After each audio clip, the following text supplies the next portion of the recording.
अगर आप कभी मनाली घूमने जाएं और कोई स्थानीय व्यक्ति आपको काली घाटी का नाम लेकर वहाँ ना जाने की सलाह दे तो उसकी बात को मजाक में मत लेना, क्योंकि ये कहानी 4 दोस्तों की है जो छुट्टियाँ मनाने मनाली गए थे।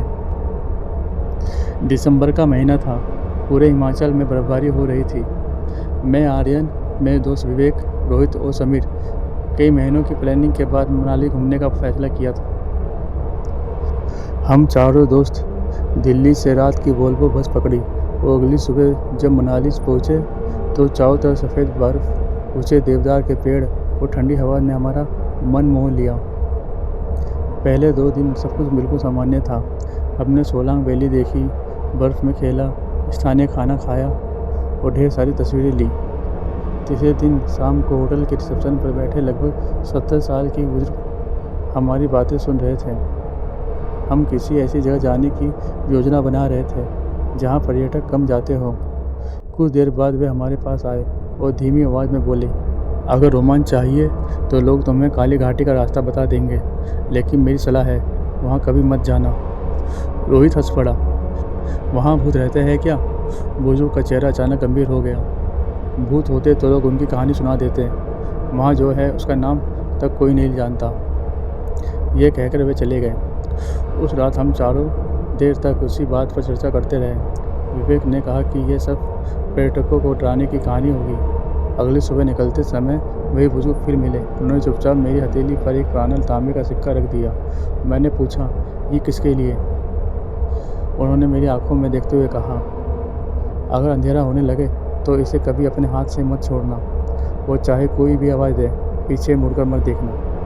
उनकी आवाज़ में ऐसा डर था कि कुछ पल के लिए हम भी चुप हो गए।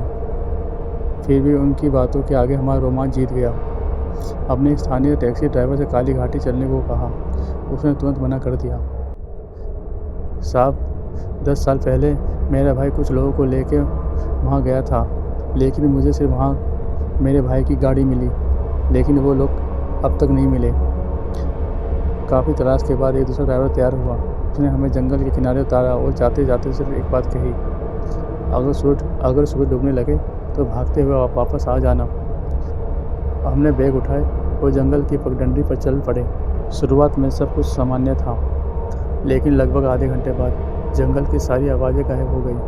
न पक्षियों की चहचहाहट, न हवा की सरसराहट, सिर्फ हमारे कदमों की आवाज़। तभी समीर अचानक रुक गया। उसने बर्फ़ की तरफ इशारा किया। हमारे अलावा वहाँ किसी और के पैरों के निशान भी थे, लेकिन वे निशान इंसान के नहीं थे। हर पंजा लगभग 2 फीट लंबा था। रोहित ने कैमरा निकाला और रिकॉर्डिंग शुरू कर दी। जैसे ही उसने कैमरा उन निशानों की तरफ किया, स्क्रीन कुछ सेकंड के लिए अपने आप काली हो गई, फिर वापस सामान्य हो गई। हमने इसे कैमरे की खराबी समझकर नज़रअंदाज कर दिया। करीब 20 मिनट बाद पेड़ों के बीच एक पुरानी लकड़ी की झोपड़ी दिखाई दी। उसकी छत टूटी हुई थी, खिड़कियाँ चटकी हुई थी, लेकिन सबसे अजीब बात, दरवाज़ा अपने आप धीरे धीरे खुल और बंद हो रहा था। हम सावधानी से अंदर गए। पूरा कमरा धूल से भरा था। टूटी कुर्सियाँ, पुरानी मेज, जाले, लेकिन मेज के बीचों बीच एक चमड़े की डायरी पड़ी हुई थी जो बिल्कुल साफ थी, जैसे किसी ने उसे अभी अभी रखा हो। मैंने डायरी खोली। पहले कई पन्ने खाली थे, फिर एक पन्ने पर लिखा था, अगर तुम यह पढ़ रहे हो तो समझ लो कि घाटी में तुम्हें चुन लिया गया है। अब वापस जाना आसान नहीं होगा। इतना पढ़ते ही झोपड़ी के बाहर किसी के धीरे धीरे चलने की आवाज़ आने लगी।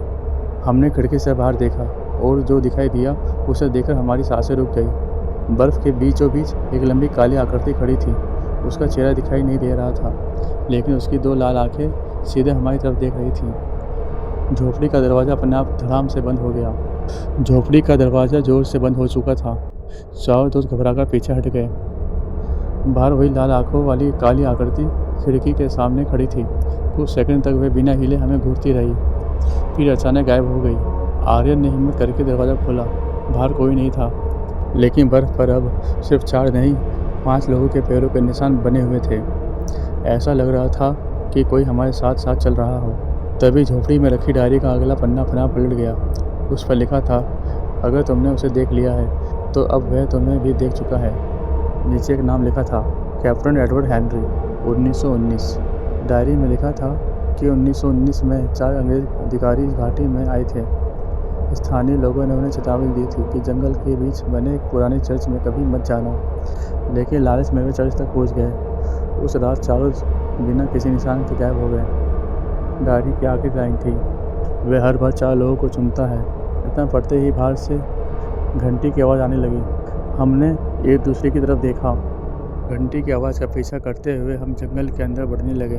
करीब 15 मिनट बाद कोहरे के बीच एक पुराना पत्थर का चर्च दिखाई दिया।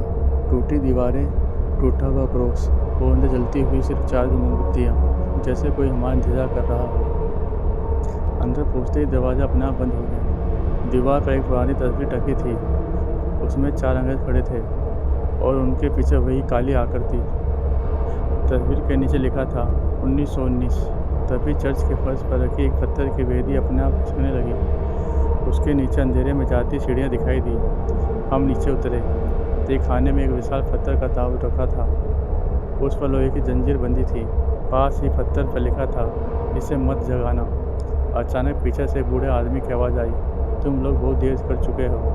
हम पलटे। एक दुबला पतला बुजुर्ग हाथ में लालटेन लिए खड़ा था। उसने कहा, मैं इस घाटी का आखिरी रक्षक हूँ। फिर उसने बताया, करीब 100 साल पहले अंग्रेज़ों ने इसी ताबूत को खोलने की कोशिश की थी। जैसे ही ढक्कन खुला, एक काली शक्ति बाहर आ गई। तब से हर कुछ साल बाद वे 4 लोगों को इस घाटी में खींच लाती है। आर्यन ने पूछा, उसे हमसे क्या चाहिए? बूढ़े ने धीमी आवाज़ में कहा, डर। जितना ज़्यादा डरोगे उतनी ही वह शक्तिशाली होती जाएगी। इतना कहते ही पूरे तहखाने में जोर का कंपन हुआ।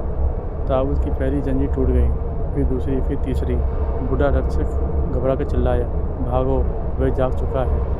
वह अगले ही पल ताबूत के अंदर है और अगले ही पल ताबूत के अंदर से वो 2 लाल चमकती आंखें दिखाई दी। पूरा तहखाना एक भयानक चीख से गूंज उठा और अंधेरे में कोई धीरे धीरे ताबूत से बाहर निकलने लगा। ताबूत के अंदर से आती लाल आंखें धीरे धीरे हमारी तरफ उठी। पूरे तहखाने का तापमान अचानक इतना गिर गया कि हमारी सांसों से धुआं निकलने लगा। फिर ताबूत का ढक्कन अपने आप खुल गया, लेकिन उसके अंदर कोई इंसान नहीं था। सिर्फ एक गहरा काला धुआं जो धीरे धीरे इंसानी आकार लेने लगा। कुछ ही सेकंड में वह लगभग 10 फीट लंबी काली आकृति हमारे सामने खड़ी थी। उसका चेहरा नहीं था, सिर्फ 2 लाल चमकती आंखें, और बिना चले हमारी तरफ बढ़ने लगी। बूढ़े रक्षक ने अपनी लालटेन जमीन पर रखी और जोर से चिल्लाया, भागो, ये तुम्हें मारने नहीं आया है, यह तुम्हारे शरीर में जगह बनाने आया है। इतना सुनते ही चारों 2 सीढ़ियों की तरफ दौड़ पड़े, लेकिन जैसे ही वे ऊपर पहुँचे, चर्च गायब था, झोपड़ी गायब थी, चारों तरफ सिर्फ घना कोहरा था। उसी कोहरे में 4 लोग खड़े थे। पहले हमें लगा कोई पर्यटक होगा, लेकिन जब वे धीरे धीरे पास आए तो हमारे पैरों तले जमीन खिसक गई। वे चारों बिल्कुल हमारी तरह दिख रहे थे। अचानक चारों हम सकल एक साथ मुस्कुराए, फिर एक ही आवाज़ में बोले, सिर्फ एक ही टोली इस घाटी से बाहर जाएगी, तुम या हम। अगले ही पल वे हमारी तरफ दौड़ पड़े। पूरा जंगल पर तफरी से भर गया। आर्यन और विवेक किसी तरह भाग निकले। रोहित और समीर पीछे रह गए। कुछ मिनट बाद जब चारों फिर मिले तो समीर बिल्कुल चुप था। उसने एक भी शब्द नहीं कहा। आर्यन ने पूछा, सब ठीक है? समीर ने सिर्फ सिर हिलाया, लेकिन उसकी आवाज़ पूरी तरह बदल चुकी थी। उस रात चारों ने जंगल में एक बड़ी चट्टान के पीछे छिपकर रात बिताने का फैसला किया। करीब रात के 3:15 बजे आर्यन की आँख खुली। उसने देखा समीर वहाँ नहीं था।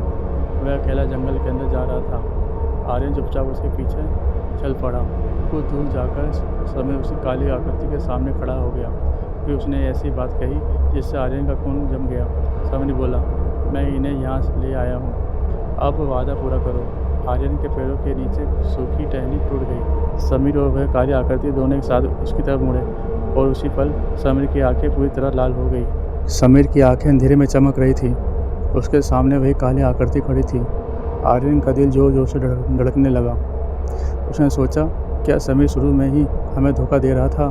तभी समीर धीरे धीरे बोला, मैंने इन्हें यहाँ अपनी मर्जी से नहीं लाया, तुमने मुझे मजबूर किया था। ये सुनते ही काली आकृति गुस्से से गरज उठी। उसने समीर का गला पकड़ लिया, भारी आवाज़ में बोली, चुप रहो, सच बाहर नहीं आना चाहिए। आर्यन तुरंत विवेक और रोहित को लेकर वहाँ पहुँचा। तीनों ने मिलकर समीर को छुड़ाने की कोशिश की। उसी समय आर्यन की जेब में रखा तांबे का सिक्का तेज सुनहरी रोशनी से चमकने लगा। रोशनी पड़ते ही काली आकृति पीछे हट गई। बूढ़े राक्षस की आवाज़ अचानक जंगल में गूंज उठी, याद रखो, इससे हथियार नहीं, एकता हराएगी। चारों दोस्त एक दूसरे का हाथ पकड़कर गोल घेरा बनाकर खड़े हो गए। जैसे ही इन्होंने एक दूसरे का हाथ मजबूती से थामा, तांबे के सिक्के से निकली रोशनी पूरे जंगल में फैल गई। काली आकृति दर्द से चीखने लगी। उसके शरीर में काला धुआं निकलने लगा और फिर उसकी छाती के अंदर कैद सैकड़ों आत्माएं एक एक करके बाहर आने लगी। पूरी घाटी सफ़ेद प्रकाश से भर गई। कुछ सेकंड बाद एक जोरदार धमाका हुआ। आर्यन की आँख खुली तो वह बर्फ पर लेटा हुआ था।